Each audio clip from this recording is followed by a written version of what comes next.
Greetings, Gemini and Gemini rising. This is your Western forecast for August 2025. Before I get to where the sun is shining and where Venus is, which I always do, just kind of describe the mood, the needs. There's a rare planetary alignment this month. And the last time it even came close was 1844. What's happening is the four outer planets, Pluto, Neptune, Saturn, Uranus, have changed signs, are all in harmony with each other. So all of that instability with the planets changing signs, causing a lot of anxiety and instability, and especially this first half of 2025 for the world. Now we're going to start slowly settling in to the next new chapter. But Gemini, fasten your seatbelt because you're about ready to take off and explode with new, where you really reinvent yourself. Why?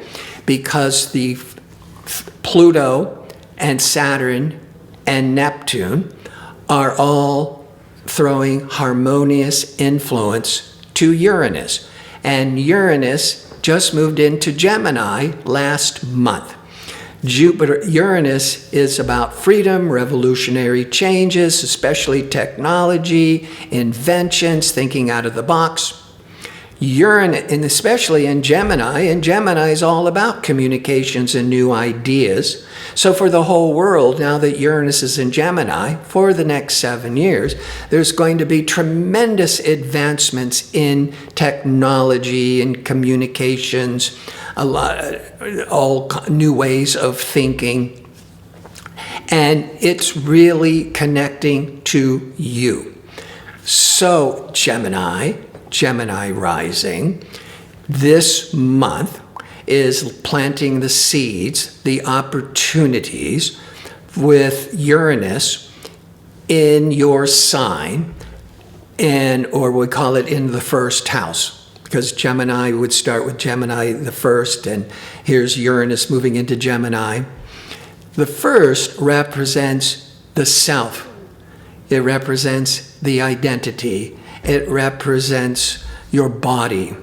And Uranus in your sign is a profound time of reinventing the self. These major breakthroughs with new ideas, exploding with new technologies. Some of you, if you're young or even if you're older, you might be more open to studying and learning and being less afraid of technology. Others could be building new technological structures and apps and leading the way. Now, we'll talk more about that in detail later, bringing in the Pluto, the Neptune, Saturn, how that's also impacting this huge turning point for you. But let's start with the sun. The sun is in Leo the first 3 weeks of every year. Where the sun is shining is where your attention, your priorities are more drawn to. It's in Leo, which is 3 signs past Gemini. So what's being lit up this month with not only that extraordinary alignment to Uranus in Gemini, but the sun is shining in your third house. The third sign of the zodiac is Gemini. The sun is lighting up this learning, this new ideas, communications. Mercury, the planet that rules and associated with Gemini, Mercury's retrograde.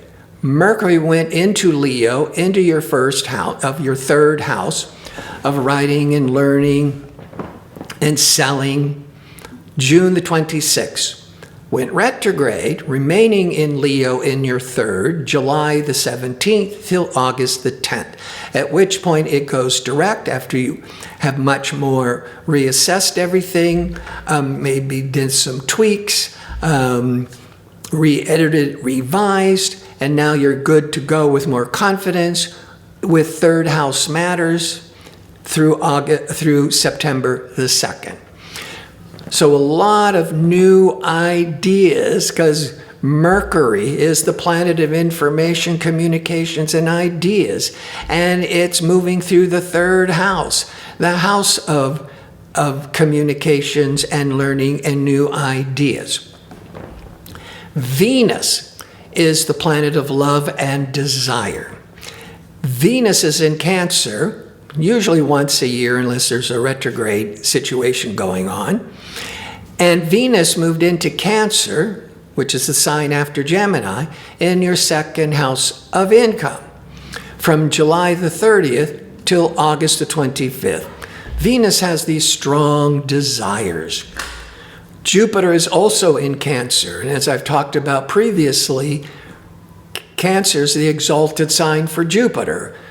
So Jupiter can give its best possibilities, its best, gifts once every 12 years when it's transiting through Jupiter, when Jupiter's transiting through Cancer. But in the month of August, it's being joined with pleasure-seeking Venus in Cancer, both in your second house of income. On one end of the spectrum, you could spend too much money. It's a time of really indulging yourself. But if you stay grounded, that Venus-Jupiter can awaken a lot of new desires for increasing your income. As that Uranus in your first, you want to start doing your own thing. And now, before I go further, if you enjoy these kinds of videos and would like to see more of them, click like and subscribe. And don't forget to click on the notification bell so you can receive the latest postings. Now, Mars is the warrior planet. Mars is ambitious, it's aggressive, it's ego-oriented. It's going into Libra August the 6th through September the 21st, about 6 weeks, which is once every 2 years. But the Mars is going to be in the 5th house. The 5th house is romance, children, vacations. It's a very pleasurable area of the chart. And that Mars could be all this strong motivation and desire to be having a really good time. But Mars can be, being the warrior planet, be interested in sports. And the 5th house is the domain of children, which also likes to play, games and play sports. So Mars, once every 2 years in the 5th house, if you are open to it, you might be really excited and motivated to be more involved with physical activity and sports. But that could also be dancing, because the 5th house is all that entertainment and creativity. Now, the Sun is leaving Leo on August the 22nd and going into Virgo, as it does once a year, till September the 22nd. So now your attention is going to be more on 4th house of home and family and real estate. But let's look at family for a minute, because that Mercury is going to continue in Leo in your 3rd house after it goes direct in August till September the 2nd. The 3rd house can represent siblings or your close next door neighbors. The Mars, that motivated, restless Mars, is going into the 5th house of parties and fun and games and romance.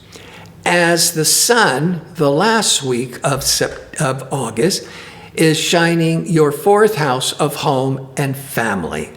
So you could be more towards the end of the month trying to gather the whole family with and reconnecting or working with a sibling. And it could be for a holiday, or it could be through throwing a big party, a big family reunion. Now,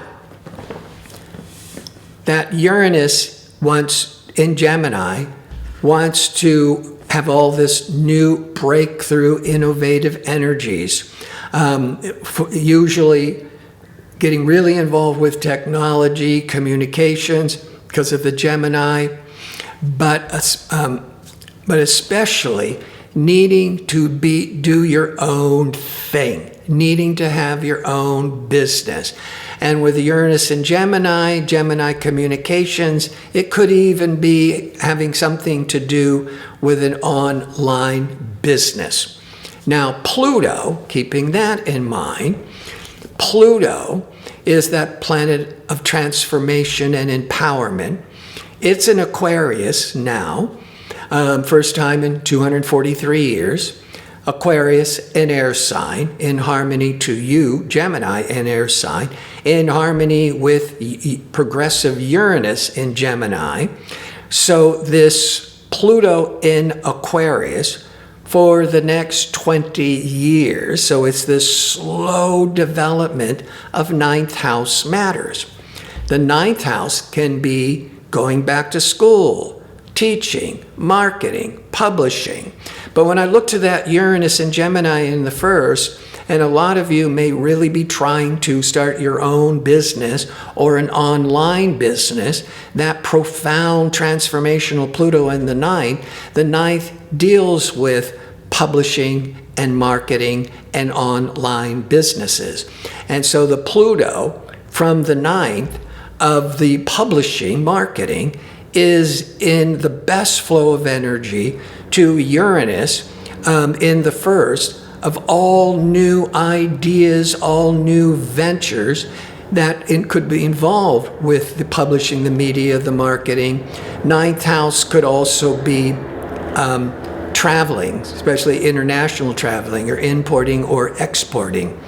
And Saturn and Neptune are going to be exact next February, so I've talked about that already in the past, but they're within a degree. So it's like they're setting things up. And Neptune is the dream, the vision, and Saturn can stabilize it and make the dream seem possible or start to make money with your lofty goals. This is the potential for the whole world. For Gemini, Gemini rising, the Saturn Neptune is in your 11th, because it's in Aries, which is 11 signs past Gemini. The 11th can mean that on one hand, the 11th deals with your long-range goals and aspirations, and Neptune is the vision, and Saturn makes it real. So this could all come from, yes, marketing, publishing, communications, but some of you, this might be what the long-range goal that you've been striving for is a higher degree, maybe going to college or going back to get a master's or a doctorate degree. That's the 11th house. Also getting a lot of networking and support from others to help through your ventures. Now, so to wrap this up, I can't stress it enough that let me add a little bit more. So the Saturn and Neptune are also in Aries, a fire sign, in harmony with Uranus. So you got Saturn that brings stability and structure to all this new original ideas. Neptune brings the vision, so tremendous new insights to the Uranus. And transformational Pluto, excellent once-in-a-lifetime to Uranus, of all profound new insights and new beginnings. So Gemini, Gemini rising, some of you it may just be a thought, and you keep thinking about it, but it's always way at the very beginning. And others will start to realize that what they've been seeking and working on is happening and is breaking through. I want to thank you for watching. If you like information on how to book an astrology reading or to check out my 2-question offer, visit my website at gardino.co. That's .co. Until next month, be safe and well.